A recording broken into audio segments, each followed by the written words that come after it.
Investasi besar-besaran Cesc Fabregas mulai membuahkan hasil manis untuk Como.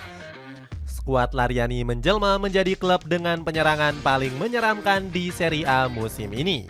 Padahal sebelumnya Fabregas sempat dihujat karena terlalu menghambur-hamburkan banyak uang membeli penyerang kualitas di bawah rata-rata.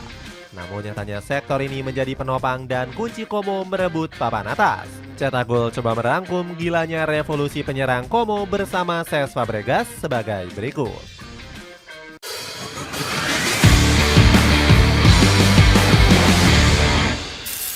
Menghamburkan uang mengambil banyak penyerang. Como 1907 punya kebijakan transfer unik sejak ditangani Cesc Fabregas. Dalam 2 musim terakhir, Lariani selalu mendatangkan setidaknya 1 penyerang di jendela transfer musim panas. Yang paling menggemparkan adalah saat Como mendatangkan Andrea Belotti. Como harus membayar mahal pemain AS Roma ini karena memiliki gaji yang selangit. Bersumber dari capology.com, Belotti mendapatkan upah rata-rata sebesar 55.000 euro per minggunya. Nyatanya kehadiran Belotti nggak memberikan dampak apapun untuk Como. Pemain 31 tahun ini hanya bisa menceploskan 2 gol dari 19 pertandingan yang dilakoni. Para penggemar Como kecewa bukan main melihat performa Belotti yang nggak sesuai ekspektasi. Mereka menyayangkan scouting Como yang gak cukup jeli dalam memantau pemain. Padahal di AS Roma, Belotti saat itu dipaksa hengkang demi mengejar tanda tangan Mats Hummels. Tradisi ini kemudian berlanjut hingga jendela transfer musim panas 2025-2026 lalu. Pasukan Biru Putih merekrut 4 penyerang dengan posisi yang sama. Sebut saja Nicolas Kuhn dan Jadon Adai yang sama-sama bermain di winger kanan. Sementara Alvaro Morata dan Alberto Seri juga berposisikan sebagai ujung tombak. Gak heran, Como pun telah menghabiskan dana transfer mencapai 109 juta euro. Transfer ini memecahkan rekor dan menjadi yang terbesar sepanjang sejarah berdirinya klub. Namun gebrakan Fabregas mengundang tanda tanya besar dari mereka bertanya-tanya mengapa sang juru taktik sangat gemar menumpuk pemain di posisi penyerang. Dalam 1 bulan setidaknya ada 10 pemain yang bergabung. Itu sangat gila, mengambil pemain di posisi yang sama. Fabregas harusnya melihat itu, kata salah satu penggemar. Kalau di total-total, Como harus mengeluarkan budget hingga 44 juta euro untuk menggaji penyerang saja. Morata menjadi pemain yang punya gaji paling tinggi, yakni 8.000 euro per minggu. Upah ini terbilang besar mengingat Morata masih minim memberikan kontribusi. Ex-pemain Real Madrid ini menjadi penyerang paling mandul Serie A dengan baru mencetak 1 assist dari 12 laga. Menemukan senjata baru yang mematikan. Mandulnya performa Morata membuat Fabregas harus memutar otak. Pelatih asal Spanyol ini sudah kehabisan sabar lantaran sang pemain gak kunjung memberikan gol untuk Como. Di laga terbaru kontra Torino, Morata bahkan masih melanjutkan kutukan mandulnya. Padahal Fabregas sudah memberikannya jam terbang tinggi dan memainkannya sebagai starter. Morata dia seorang striker yang dinilai dari golnya.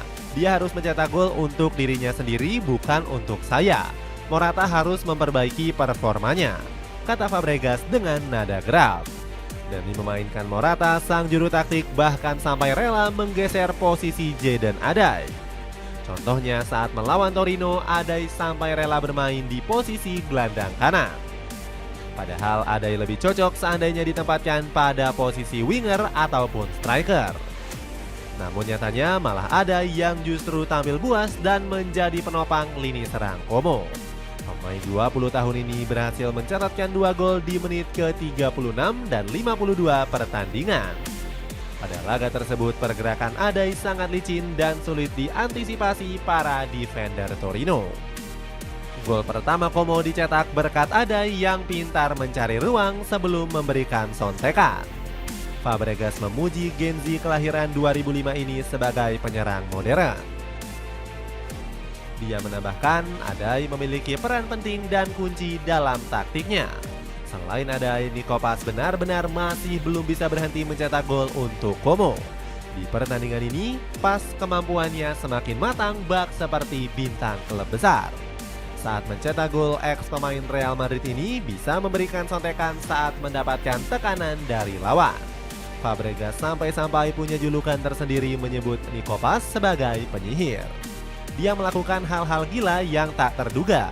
Itulah sebabnya dia tidak boleh dikekang, kata Fabregas.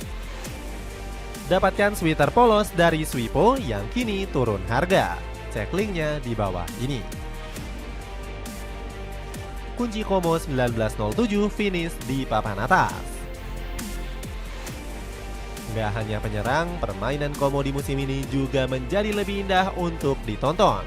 Fabregas telah berhasil membangun identitas permainan Lariani lewat visi dan kreativitasnya. Identitas ini dibangun melewati taktik modern yang berorientasi pada penguasaan bola. Setiap pemain diminta untuk terus membangun serangan dari belakang lewat umpan pendek. Gak heran Footmob mencatatkan Como menjadi tim dengan penguasaan bola terbanyak di Serie A. Lariani rata-rata mencatatkan 60,8% penguasaan bola per pertandingan. Gaya main ini mengingatkan kita akan taktik Pep Guardiola. Pelatih berkepala botak ini mampu membangun Manchester City dari nol dengan gaya permainan kerasnya. Umpan dari satu kaki ke kaki hingga fleksibilitas taktiknya sampai-sampai membuat klub besar kewalahan.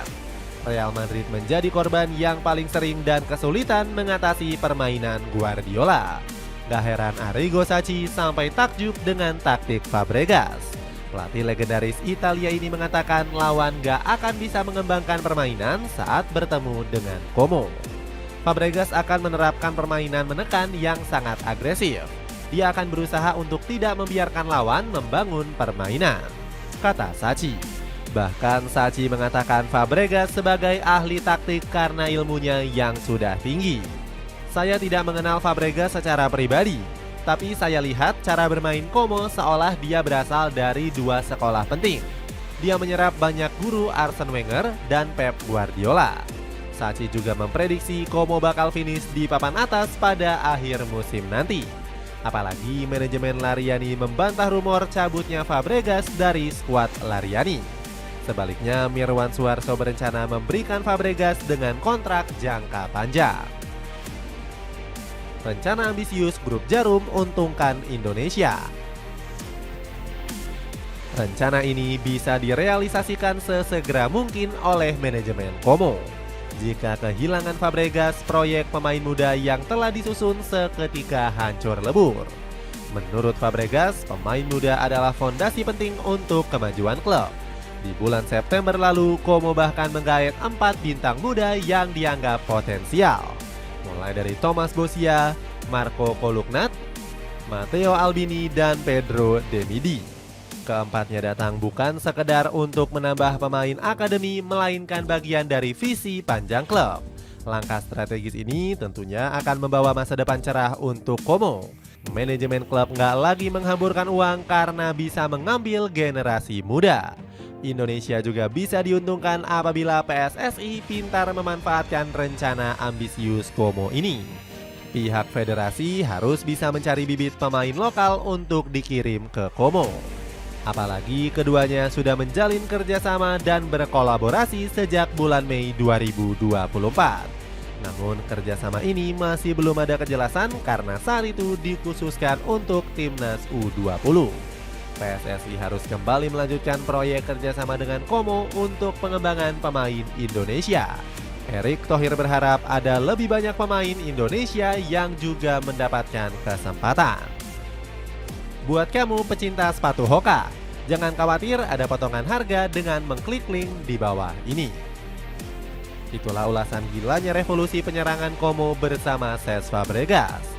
Bagaimana pendapatmu? Akankah Como mampu bersaing dan menembus papan atas? Coba tulis pendapatmu di kolom komentar di bawah ini.